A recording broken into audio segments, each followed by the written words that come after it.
Sampurasun para mitra, kalitang bingahna tiasa tepang deui dina acara Pani Ismanah di kanal YouTube YKB Bahasa Sunda. Sate acan urang ngabandungan panglenyepan dinten ieu hayu urang neneda nyuhunkeun pingpinan Roh Suci. Nun ama nulinggi di sawarga abdi sadaya nyuhunkeun pingpinan Roh Suci kangge nuyun abdi sadaya dina ngalenyepan panganika Gusti. Berkahan abdi sadaya supados tiasa ngaregepkeun sareng ngalarapkeunana dina kahirupan sadidinten. Paneda ieu disuhunkeun di lebet asmaning Gusti Yesus Kristus. Hatur nuhun Gusti. Amin. Para mitra, lenyepaneun urang dinten ieu dicutat tina buku renungan wasiat anu dijudulan Gusti Yesus tetep sami. Dumasar serat Ibrani pasal 13 ayat 7 dugi ka 20 hiji.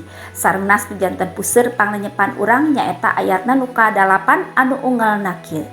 Yesus Kristus mah tetep teu barobah, bareto ayeuna pageto. Para mitra, kantos teu anjeun ngaidolakeun saurangan guru, pandita, inohong politik, atanapi pamingpin dunya.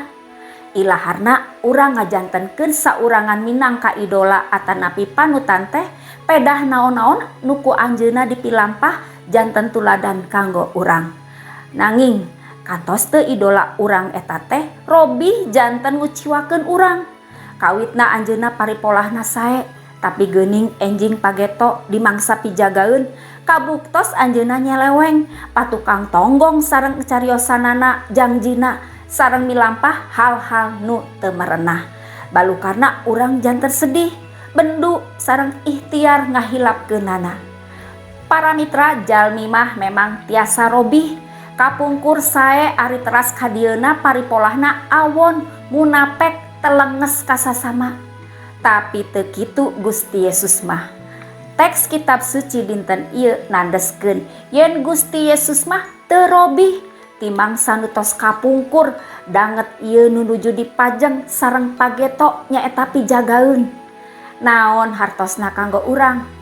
Urang tiasa nyepeng jangjina margi mantena teu robih, mantena langgeng. Urang moal bakal dikuciwakeun ku Gusti Yesus Kristus. Anjeunna janji kanggo nyalametkeun urang sareng maparin kahirupan langgeng. Gusti pasti baris nedunan. Urang tiasa ngandel ka mantena. Naon-naon nu breh kajantenan nu kasorang ku urang, Gusti tetep nyarengan sareng moal ngantunkeun urang. Para mitra, urang hirup di dunya nu teras robih. Tampolana urang salempang sareng tumaros kumaha sarengna urang tiasa ngigelanana. Di tengahing arus parobihan sing emut sareng estokeun yen Gusti Yesus Kristus teh tetep sami henteu robih. Mantena satia ngadedel nuyun urang di mangsa nu tos kalangkung, mangsa nu nuju dipajeng sareng mangsa pikahareupeun, mangsa pijagaeun.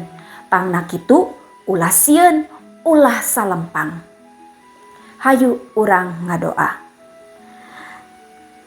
Hatur nuhun Gusti ku kaluangan nu parantos dipaparin ka abdi-abdi sadaya kangge ngalenyepan pedar pada tali sareng tema dinten ieu. Pamugi panglenyepan ieu janten berkah kangge abdi-abdi sadaya. Pasihan kakiatan ka abdi sadaya kangge ngigelan jaman nu teras robih. Abdi sadaya tetep miiman sareng ngandel ka Gusti anu langgeng. Gusti nu tetep sami di mangsa kapungkur danget ieu nu nuju dipajeng sareng mangsa pijagaeun. Nami Gusti teras dimuliakeun di lebet asmaning Gusti Yesus Kristus. Amin.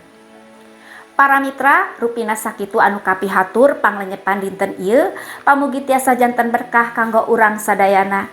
Ulah hilap, subscribe, like, sareng bagikeun kanu sanes. Margi ku cara kitu, para mitra tos ulu biung dina ngamasurkeun Injil kasalametan sasarengan YKB. Gusti Yesus ngaberkahan. Cag heula.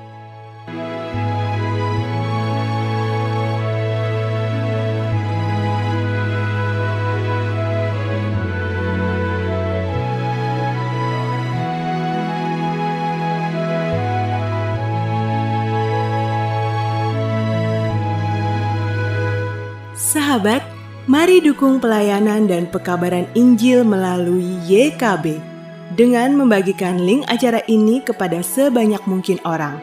Dukungan juga dapat saudara lakukan dengan mentransfer dukungan finansial ke rekening BCA ke nomor 450 305 2990, 450 305 2990 atas nama Yayasan Komunikasi Bersama.